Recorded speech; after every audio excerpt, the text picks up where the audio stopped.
Iktikafnya nanti buka pada tanggal 20 Ramadan. Yang saya takutkan justru kejadiannya nanti pada besok nih. Karena subuhnya saya bawa rombongan ke situ sholat hari terakhir.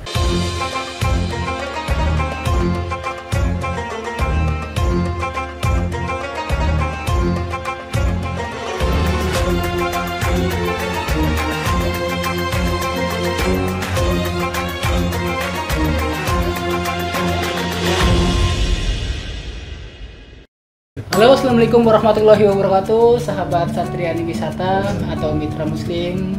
Kembali lagi, senang rasanya berjumpa dengan kalian semua. Alhamdulillah pada hari ini Kuldi kembali lagi bersama kita semua. Lebih tepatnya bukan Kuldi ya Pak Haji? Sandi. Lebih tepatnya ke Sandi. Biar santai Karena dikit lah. kita lebih santai dikit. Habis pulang terawih, kita ngopi-ngopi di sini sambil membahas kejadian-kejadian yang kemarin terjadi.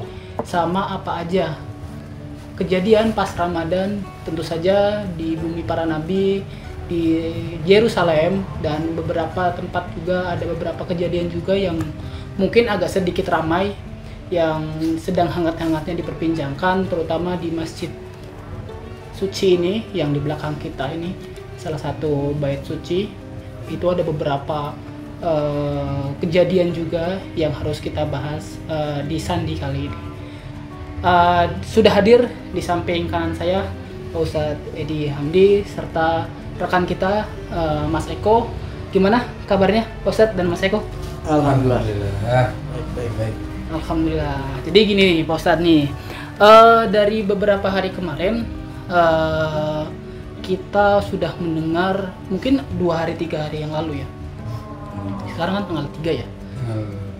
Tanggal 3 ya? Ya 3. Kemungkinan 2 harian yang lalu itu ada beberapa kejadian, terutama di Masjidil Aqsa.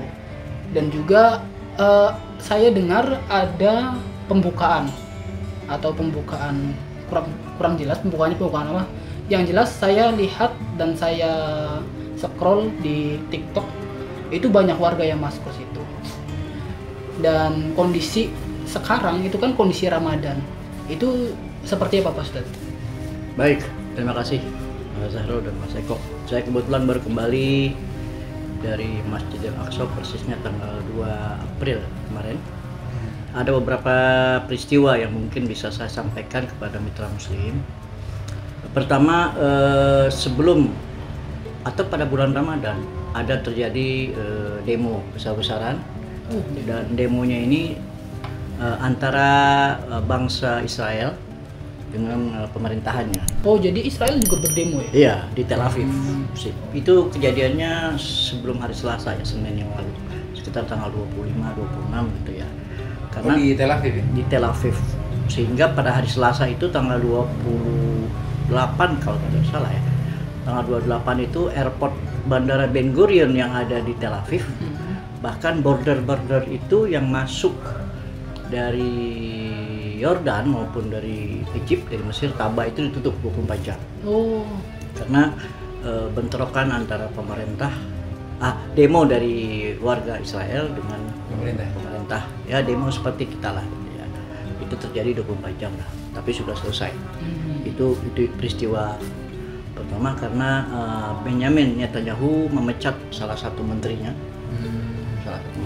Dan ya urusan mereka lah. Saya tidak mendalami, tapi salah satunya adalah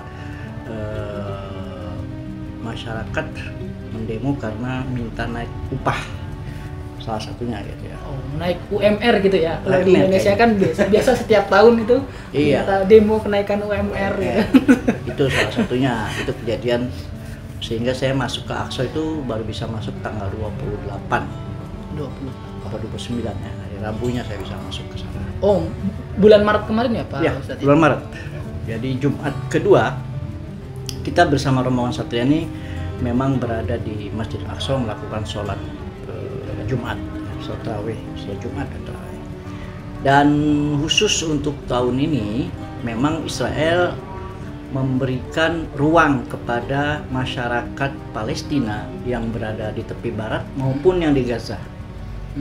Di mana mereka diberikan kesempatan, khususnya yang perempuan itu untuk datang ke Masjid Aqsa pada hari Jumat. Artinya bisa melakukan sholat Jumat dan taraweh pada hari Jumat. Itu datang dari Ramallah, dari Jericho, bahkan dari Hebron, dari Gaza juga ada. Dari Gaza ada, dari Ramallah, dari Jenin, dan hampir semua kota.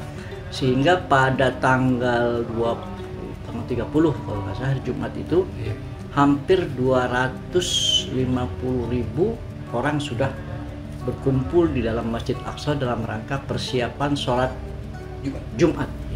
250.000. Nah, menurut informasi 250.000, dan memang saya saat itu karena kita membawa bantuan iftar untuk masyarakat Palestina nggak cukup. Karena saking banyaknya orang dan macet ya, jadi semua pintu itu agak macet ya. Dari jam 9 itu jalan sudah ditutup dan kita sudah jalan kaki menuju masjid karena luar biasa masyarakat yang katakan dari daerah-daerah baru pertama kali bisa melakukan sholat di Masjid Al-Aqsa. Jadi surprise mungkin buat mereka, ada main bola, ada bahkan kita jadi artis gitu, mungkin melihat kok ada orang asing di sini gitu ya.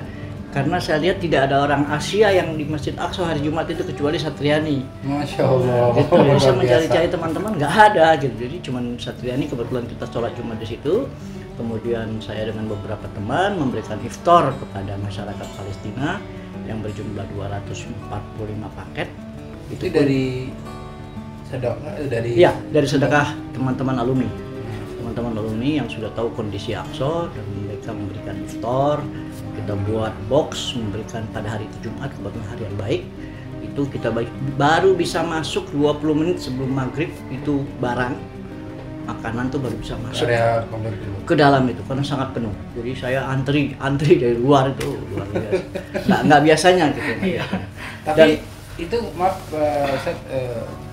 sebelumnya Ramadan kan Satriani setiap Ramadan pasti ada program Tarawih 3 masjid ya? Iya. Ramadan sebelumnya apakah juga terjadi seperti ini apa baru Ramadan kali ini dibuka untuk seluruh warga Palestina khususnya untuk sholat? Ramadan tahun lalu kita nggak sempat sholat Jumat ya. Jadi hari biasa waktu itu hari Rabu, hari Selasa. Dan baru tahun ini saya coba hari Jumat memang penuh sekali. Kemungkinan sudah dibuka tahun yang lalu, itu sebelum Covid ya. Sebelum Covid juga mereka membuka diri Israel, tapi pada tepi barat aja, tidak termasuk Gaza. Tetapi tahun ini ada masyarakat Gaza yang bisa sholat di situ. Artinya bisa masuk ke Yerusalem karena Mitra Muslim ketahui bahwa Yerusalem itu adalah kotanya Israel. Iya. Kota Israel ya. Nah, jadi orang-orang tepi barat yang tinggal di Hebron, tinggal di Jericho, tinggal di Bethlehem, tinggal di negara-negara Palestina tidak bisa masuk. Iya. Nah, tidak bisa masuk. Nah, pada hari itu, hari Jumat nih, bulan Ramadan, mereka diberikan kesempatan khusus untuk wanita. Oh, khusus wanita? Khusus untuk wanita. Bisa masuk tanpa surat. Jadi mereka bisa berdatangan untuk melakukan sholat.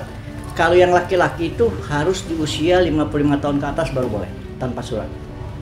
Nah, di bawah itu tetap mereka harus mengurus surat untuk masuk. Izin masuk gitu ya? Teman saya di Jericho, di Hebron, sampai sekarang belum pernah sholat di Masjid Aqsa. Padahal belum pernah masuk. Padahal kan jaraknya cuma 45 menit. Iya, di Bethlehem 30 menit nggak bisa sholat di Masjid Aqsa. Sementara kita Indonesia atau negara lain yang mungkin Malaysia dari jarak ribuan kilo bisa melakukan sholat. Itu. Berarti beruntung banget yang menjadi warga negara Indonesia yang sampai sekarang kita masih bisa mengunjungi Masjidil Aqsa. Sedangkan warga di sekitar seperti yang dari tadi Pak Ustadz katakan dari Gaza di hari Jumat kemarin itu ternyata mereka baru pertama kali, makanya mungkin terpancar kebahagiaan mereka, euforia mereka di dalam masjid seperti itu Pak Ustadz ya? Betul, kemungkinan Jumat besok juga ada, kemudian sampai dengan Jumat terakhir ya, menjelang Idul Fitri.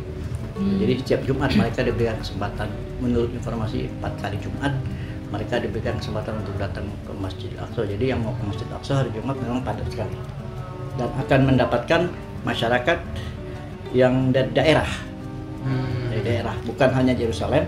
Kalau Yerusalem kan mereka bebas, tetapi yang dari daerah, dari katakan dari Cianjur, dari Garut, dari Bandung bisa masuk ke Istiqlal kira-kira pada hari Jumat. Sehingga banyak orang kampung lah, kan orang kampung yang masih norak-norak, masih mau selfie sama kita.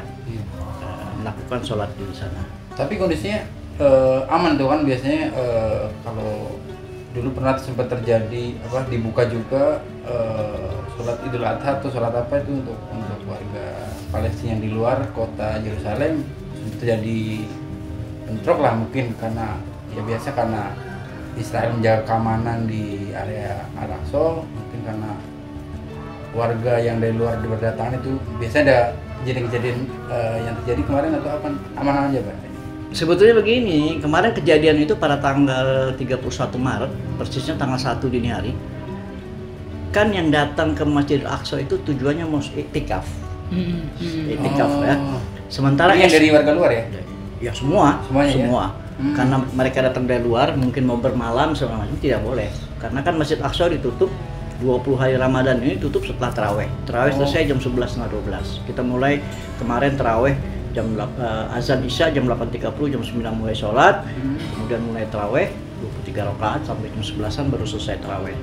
Nah, orang-orang daerah yang datang dari luar Yerusalem ini ada seorang ibu yang mau iktikaf, tidak mau keluar. Sementara kan hari itu harus steril, semua harus keluar dari Masjid Aqsa. Nah, si ibu ini mungkin perempuan lah, protes segala macam. Disuruh keluar, tidak mau. Akhirnya ada seorang pemuda usianya sekitar 22-26 tahun itu membantu supaya tetap bisa, akhirnya terjadi baku hantam dan tertembak mati. Syahid satu orang, namanya lupa saya siapa gitu. Meninggal di situ. Cuma itu kejadian, setelah itu sih normal aja. Cuman yang viral sekarang justru dikiranya itu ada terjadi keributan. Karena subuhnya saya bawa rombongan ke situ sholat hari terakhir. Berarti itu Jumat malam ya, setelah Jumat malam Sabtu. Ya. Atau Sabtu dini hari. Tapi emang Al-Aqsa sendiri emang nggak dibuka untuk itikaf atau ada waktu tertentu? Itikafnya nanti buka pada tanggal 20 Ramadan. Nah, itu baru dibuka 20 sampai 30 itu SOP-nya. Ya namanya orang daerah kan nggak paham. Iya. Nah, dikiranya dibuka untuk 24 jam seperti di Mekah gitu ya. Enggak. Jadi memang harus mengikuti SOP aturan. Kalau Palestina mengikuti SOP aturan Israel mungkin saya rasa aman-aman aja. Ya, nggak ada masalah. Itu aja sih kejadian yang terjadi pada malam itu. Yang saya takutkan justru kejadiannya nanti pada besok nih. Besok apa nih? Paskah. Paskah itu saya lihat tanggal berapa? Di tanggalan kurang lebih tanggal 7.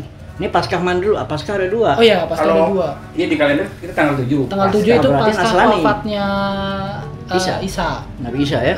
Yesus ya menurut mereka. Iya. Itu wafatnya ya?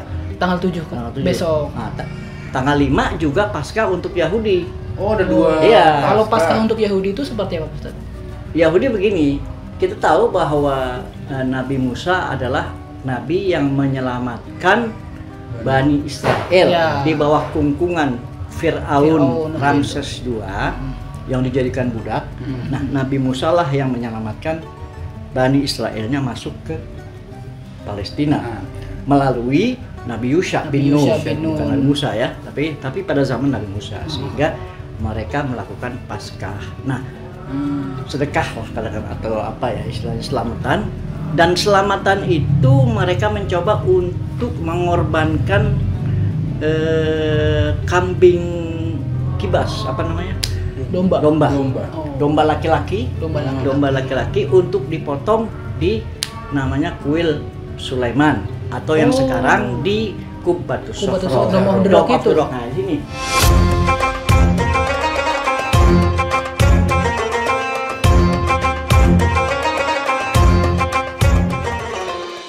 Assalamualaikum warahmatullahi wabarakatuh. Buat teman-teman yang pengen tahu soal sejarah Islam, bagaimana sejarah Nabi, latar belakang Nabi, silakan pantengin YouTube-nya Cakrian TV. Di situ teman-teman akan mendapatkan informasi tentang sejarah Islam dan nabi-nabi dari Ustadz. Jangan lupa tonton ya kalau pengen tahu.